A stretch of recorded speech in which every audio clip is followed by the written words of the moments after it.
Perfecto. Entonces continuamos con resonancia magnética funcional. Vamos para allí. A ver. Ahí va. Bueno, lo tenemos. Lo acomodo un poquito por acá. Oh, perfecto. Bien. Un poquito más grande. Ahí va. Ok. Bien, entonces habíamos dicho sobre estos digamos, cambios en la sangre, o sea, cómo íbamos a detectar, ¿no es cierto?, la activación cortical. Habíamos dicho también de que, dependiendo de las regiones del cerebro en las que se van prendiendo, podemos decir, o activándose, estas van a requerir de un mayor consumo de energía. Entonces va a aumentar el flujo sanguíneo. Por lo tanto, va a decaer la señal en el gradiente, en eco de gradiente, en el T2 estrella. Entonces va a haber ahí ya un contraste en el cual podemos ver, ¿sí?, qué áreas se están activando dependiendo a qué estímulo están recibiendo. Por otro lado, también decíamos que hay diferentes, o sea, diferentes formas en las cuales podemos hacer este tipo de estudios. A ver, vamos a suponer lo siguiente, hicimos el ejemplo de sí, la planificación neuroquirúrgica, ¿para qué es lo que se utiliza? O sea, se van a utilizar para planificación neuroquirúrgica. Esto también vale la pena decirlo, de que estas también secuencias, vamos a decir, o tipo de estudios son los que se le denominan la neuronavegación, en los que a veces se realizan procedimientos, ¿sí?, sobre el cerebro, ¿sí?, directamente en cirugía, pero eso escapa de las posibilidades, bueno, de un montón de lugares. Imagínense, ¿no es cierto? Es muchísimo el dinero que hay que invertir para poder después tener este tipo de resultados, ¿no es cierto? Este tipo de estudios. Eh, ¿Y cuál, o sea, cómo va a ser el trabajo en este caso? ¿Cómo sería? ¿Cómo haríamos con el paciente en este caso? Bien, el paciente, vamos a hablar de un paciente normal, de un paciente que está ahí, de, ¿cómo decirlo? Que va a hacerse el estudio por sus propios medios, un ambulatorio. Se le ingresa, por lo general también son estudios que van a venir de la mano, en el cuanto a lo que es la activación cortical y a su vez también la tractografía. Son estudios que se hacen, digamos, en simultáneo, pero bueno, ahora estamos hablando de este en particular. Este, lo que se va a hacer al paciente se lo tiene que entrenar antes, se lo tiene que decir antes qué es lo que va a pasarle a este paciente durante la exploración. ¿No recuerdan cuando hablábamos de manejo del paciente? Sí, que decíamos, bueno, hay que mantener contacto, qué sé yo, acá vamos a tener ya en demasía. ¿Por qué? Además, dice, debe de considerarse un entrenamiento previo del paciente para que pueda reaccionar en forma adecuada y rápidamente durante el examen. Entonces, al paciente se le da a conocer ya información previa. Por ejemplo, se le da, o mejor dicho, se diseñan lo que están estos, como decimos, estos paradigmas a aplicar. Estos paradigmas a aplicar van a venir de la mano con movimientos, por ejemplo, de extremidades, van a venir también de la mano con imágenes que se van a proyectar. Recuerdan que había como una especie de imagen en uno de los resonadores que habíamos mostrado, en las paredes que se proyectaban imágenes. Entonces el paciente está dentro del resonador y con la bobina podía mirar qué es lo que estaba pasando hacia afuera. Bueno, esto se orienta de la misma manera y demás, y después, este paciente se le van proyectando algunas imágenes. Estas imágenes van a ser lindas, otras no, van a haber también algunos ejercicios matemáticos que el paciente va a tener que ir haciendo, entonces esto se le tiene que informar previamente. Se le dice, bueno, se van a presentar una serie de guías, usted tiene que hacer todos estos resultados durante este tiempo, se va a ir indicando si aparece un ejercicio matemático, resolverlo, si aparecen números, si aparece una seguidilla de números, también lo mismo, ¿sí? Imágenes con solamente colores, y además también ejercicios, o sea, que muevan los dedos, que muevan las manos, que muevan diferentes formas. ¿Por qué? Porque cada parte del cerebro que va a estar, digamos, con su dominancia, vamos a decirlo así, dominancia, porque es todo el cerebro en el que se prende, no es solamente una partecita. Uno cree que por ahí es una parte donde está el área de Broca, por ejemplo. ¿Recuerdan el área de Broca en anatomía cuando decíamos acá está el centro del habla? Sí, pero en realidad también se prenden todas otras partes del cerebro. ¿Por qué? Porque hay musculaturas, diferentes, digamos, estructuras que hacen que el cerebro se prenda, digamos, en general. Pero ¿qué pasa? Dependiendo del área de interés, es donde van a predecirse estas lesiones también hacia futuro, o sea, cómo va a quedar ese paciente después de la cirugía. Entonces, todos estos paradigmas o protocolos a aplicar se tiene que entrenar previamente, para después más o menos pasar y obtener, ¿cómo decirlo? Algo así, una imagen bastante fea, como están viendo, no tiene mucha calidad de imagen, pero sí van bien estas partes, ¿no? Estas partes en las cuales se empieza a activar, que hay un aumento de lo que es el contraste intrínseco, producto de que aquí, en esta zona, está aumentado el requerimiento energético, dependiendo de qué tipo de estímulo también está recibiendo. Por ejemplo, mano derecha, durante el examen. Dice, bueno, mueva la mano derecha, hacia arriba, hacia abajo, abra y cierre, abre y cierre. Entonces ese paciente va a hacer durante los minutos que dura esa secuencia ese movimiento y se obtiene esa imagen y se la pone después en evidencia, ¿no es cierto? Como están viendo acá, un área de activación. Y aquí tenemos, por ejemplo, bueno, varias áreas que se van prendiendo, se prenden en simultáneo, áreas que van a tener un mayor, como decirlo, realce de este consumo de energía, y a su vez también se presentan después lo que son las imágenes tridimensionales, en las cuales bueno, con el tema de los procesos y demás, estas activaciones, dependiendo de qué estímulo está haciendo el paciente o está recibiendo ese paciente. Por líneas generales, siempre tienen que incluir hasta la oreja, como ven acá, aparte de la oreja. Si estamos estudiando el cerebro así, tienen que acortar todo el cerebro directamente, siempre hasta la oreja, sobre todo en los planos sagitales, porque después también se los abre a ese cerebro. Se hacen como reconstrucciones de las cuales se abren, se proyectan y también se van viendo las diferentes regiones. Entonces, cuando se hace neuronavegación, todo el cerebro, incluyendo las orejitas. Aquí tenemos, por ejemplo, otra. ¿Cuál es la que estaba acá atrás? ¿Qué era la región que estaba acá atrás? En el lóbulo ahí en el occipital. Recuerden que habla óptico, venía Tun y todas esas cintillas ópticas me iban para atrás. Toda la parte, digamos, occipital del cerebro está encargada de lo que es la estimulación visual. Entonces, estimulación lumínica durante 3 minutos. ¿Mm? Las imágenes funcionales muestran la activación de la corteza visual en colores rojos y amarillos. Como ven acá, por un lado, por el otro, ahí, tan, tan. Eso es más o menos lo que se va haciendo en este tipo de estudios, ¿no es cierto? Entonces el rol de la resonancia magnética funcional, plan neuroquirúrgico, un aspecto importante en esta técnica, ¿sí? ¿Qué se tiene que tener en cuenta? La extensión de tejido tumoral, la función del tejido vecino, porque obviamente cuando se corta una lesión no se corta solamente la lesión, se corta ahí y un margen de resección, en que tejido sano.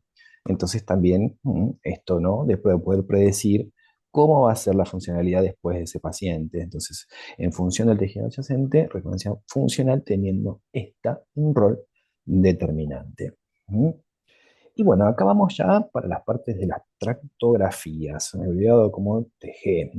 TG. ¿Sí? Única técnica no invasiva que permite la disección en vivo. ¿Por qué? Claro, porque estamos viendo cómo se conecta el cerebro, pero en una imagen. ¿eh? Cuando veíamos las fibras, por ejemplo, estamos viendo que tenemos fibras que van a conectar partes del cerebro, ¿no? Por ejemplo, las del cuerpo calloso. ¿Qué conectan en este caso? Conecta un hemisferio con el otro. Pero van a haber también fibras que van a conectar partes del cerebro de un mismo hemisferio y a su vez también parte del cerebro con la médula. Esos son las tres diferentes tipos de fibras que hay. Acá las tienen, asociación, comisulares y de proyección. Y la idea es justamente obtener una imagen de esto, de cómo este cerebro se conecta. A medida que va pasando el tiempo, a medida que van aumentando todo lo que es la parte de plataformas de gradiente, a su vez también poder obtener toda esa información que hay, se está tratando de mapear todo ese el cerebro. Se trata de sacar todos los, ¿cómo decir?, los recorridos que hay de fibras. Hasta hoy es prácticamente imposible, porque son cientos de millones de conexiones que hay, o sea, es muchísima la cantidad de datos que tendría que hacerse. Había leído que lo están intentando hacer, pero no de esta forma, con esta técnica, sino con la congelación y con disecciones de cortes muy finitos para ir mapeando cómo son esas conexiones de las neuronas en sí mismos. O sea, congelan parte del cerebro, la cortan muy finito y van haciendo todo un mapa general de todo el cerebro. Pero también requiere tanta cantidad de datos y de cosas que por ahí todavía esto está medio ahí en verde. No, falta. Pero bueno, la técnica de resonancia magnética tiene esta ventaja, ¿no es cierto? Que nos puede dar esta información de cómo los tejidos, de cómo están estas fibras distribuidas en el cuerpo y a su vez también en el cerebro, mejor dicho, y a su vez también cómo se conectan. Y vamos a pensar también lo mismo, que decíamos que eran técnicas que van a venir de la mano, estudios que van a venir asociados unos con el otro. La activación por un lado y a su vez también después la tractografía. A ver, ya dijimos que para lo que es la funcional en sí, para activación cortical, estábamos hablando de secuencias que son en eco de gradiente. Secuencias rápidas, en eco de gradiente, no muy anatómicas que digamos. Y después por el otro lado vamos a tener estas activaciones aquí, usando lo que son la hermosa difusión, vamos a decirle, esta técnica que se utiliza para un montón de cosas. ¿Qué es lo que pasa en general? Los tractos, que son de cualquiera de estos tres, ¿no es cierto? Estas fibras, siempre van a tener esta cantidad, ¿no? de mielina. Va a ser la composición del axón, va a ser prácticamente eso, ¿no es cierto? Toda la fibra nerviosa y a su vez también toda esta cantidad de mielina, estas sustancias que están, digamos, en las células. Entonces, ya sabíamos que el agua ¿m? va a difundir el cerebro en forma normal. Entonces lo sabíamos bien. Cuando había una parte en la cual el agua no circulaba en forma normal, íbamos a tener una restricción. ¿Sí? Acá va a pasar algo muy, muy parecido. Pero ¿cuál va a ser la diferencia? Vamos a usar estos dibujitos que vemos acá. Vamos a suponer que el agua está fluyendo, está moviéndose en capas de hidratación, y se topa con uno de estos axones, ¿cierto? Con una de estas fibras que hay. ¿Qué es lo que va a hacer el agua? Va a tratar de rodearlo. ¿Por qué? Porque justamente es hidrofóbico, ¿cierto? El agua no le va a querer gustar quedarse ahí, la va a sortear, va a ser hidrofóbico. Entonces, justamente se basa en esto, en que las moléculas de agua van a cambiar de dirección en un plano, dejando una especie de vacío. Ese vacío se lo puede medir cortando en diferentes posiciones para obtener así dónde está ese vacío y poder de alguna manera reconstruir toda esa extensión de fibra. ¿Mm? Entonces, ¿qué secuencia es la que se utiliza para este tipo de estudios? La difusión. Se la van a encontrarlo con la secuencia DTI. No se va a hacer, en este caso, un solo corte axial, como digamos estábamos acostumbrados a ver la difusión, sino que se van a hacer muchísimos cortes en diferentes ángulos, muchos ángulos. Bueno, imagínense un cerebrito así, tan cortado de un lado, cortado así, cortado así, cortado así, cortado de todas formas, justamente para poder cuantificar, ¿sí?, cómo el agua se comporta y a su vez cómo tiene una barrera y a su vez también intenta sortear esa barrera formando una especie de cable, que sería este axón, en 3D, para más o menos ver algo así como están viendo ahora. Acá, ¿ver? O sea, tenemos un T2 por un lado abajo, vemos lo que es activación cortical y a su vez también vemos las fibras, cómo se conectan de un lado al otro. ¿Mm? Vamos a hacer todas, en este caso todas, reconstrucciones 3D. Esto lo decía anteriormente, son secuencias en DTI, o sea, vamos a usar un tensor de difusión, ¿sí?, o imágenes ponderadas en difusión, no es lo mismo, ¿sí? Pero pasa cuando se habla de tensor de difusión, hablamos de muchas direcciones de esta difusión del agua dentro, digamos, de esta estructura estudiada, como en el caso del cerebro. Por eso no es una, son muchas. Y esas muchas se las elabora después en una forma en 3D para obtener este tipo de imágenes y que se presentan por lo general de esta forma. Secuencias entonces se utilizan observando la simetría de la difusión del agua en el cerebro. Los axes, esto que les explicábamos recién, o sea, se van a distribuir en una forma simétrica en una parte. ¿Por qué? Porque van a obtener un obstáculo. Ese obstáculo genera como lo que se llama una anisotropía, una diferencia. Va a haber dentro de un volumen, ¿cierto?, de un cuadradito, cuando algo es anisotrópico, quiere decir que tiene una diferencia en uno de esos planos. Entonces se indica estudio para planificación neuroquirúrgica precisa, en donde los márgenes de resección son reducidos, ¿sí? Porque justamente hay que acotar los márgenes para tratar de que haya menos tejido sano y obviamente eventualmente una recuperación mucho más favorable para ese paciente. El cerebro tiene esa cualidad de poder, o plasticidad, ¿sí?, de acomodarse cuando pasan este tipo de cosas, porque una región lo que va a terminar pasando es que va a suplantar a la otra. Entonces, o sea, a eso de tener el hemisferio dominante, el hemisferio derecho o el hemisferio izquierdo, bueno, llega a haber alguna lesión, en el caso se tiende a una rehabilitación, esas partes, digamos, del cerebro que fueron removidas, bueno, o están afectadas, llámalo como quieras, ¿sí? Se trata de que otras regiones tomen, participe de las funciones que se fueron deteriorando producto de la enfermedad. Entonces, bueno, esto requiere justamente mucho tiempo, diríamos, de rehabilitación y demás, pero bueno, se trata también de esto, ¿no es cierto? De tratar de reducir, mejor dicho, predecir cómo va a terminar este paciente después de la cirugía, de la neurocirugía, y a su vez también después también enfocar lo que es la parte de la rehabilitación acorde, ¿no?, a lo que mostró la activación cortical. Pero bueno, más o menos sí, aquí ya hemos terminado.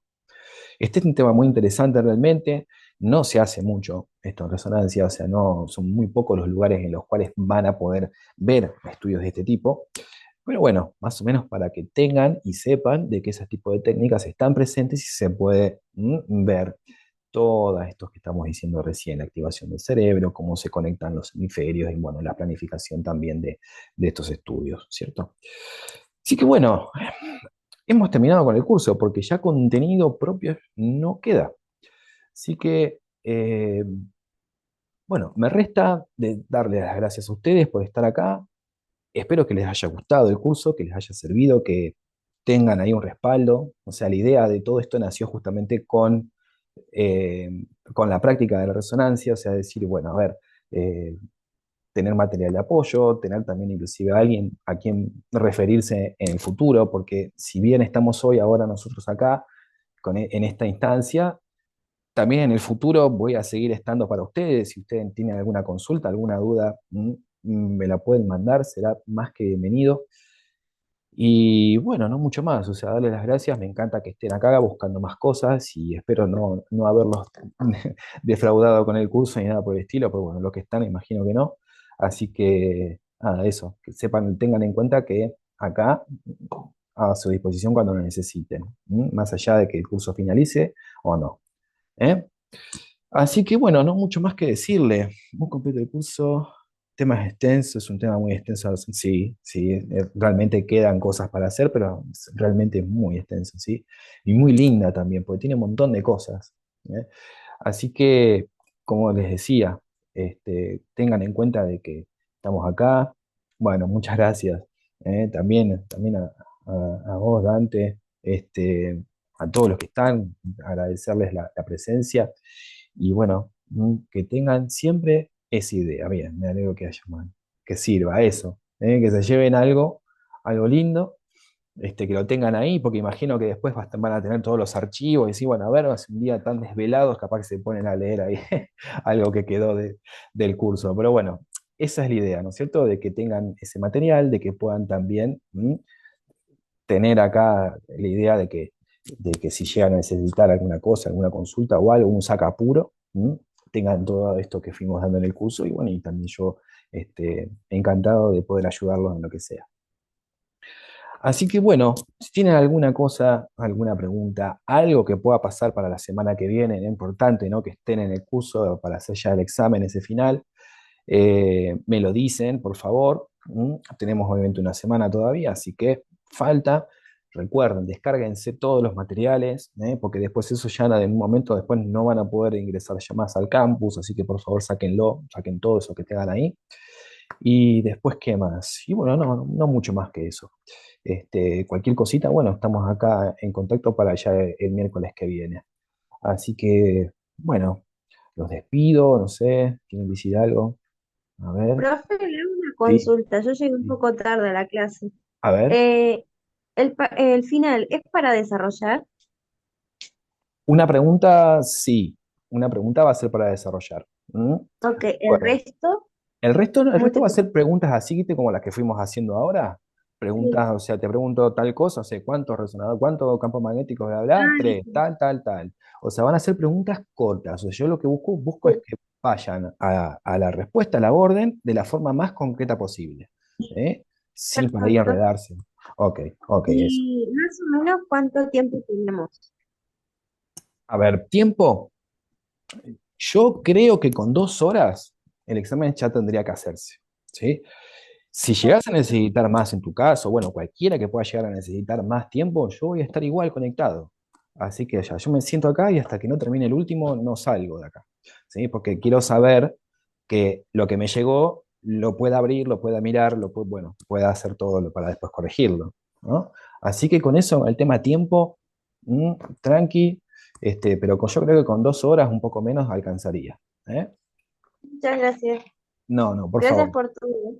Ah, no, gracias, gracias a ti. Así que bueno, nada más que esto. Vamos a cortar por hoy, si es un poquito corto esto, pues bueno, no importa. Y dale, nos vemos entonces la semana que viene, que tengan buen fin de semana y bueno, estamos aquí cualquier cosita que llegan a necesitar. ¿Eh? Claro, gracias a ustedes, por favor. Por favor. Bueno, que tengan un lindo fin de semana. ¿Eh? Nos vemos el miércoles que viene.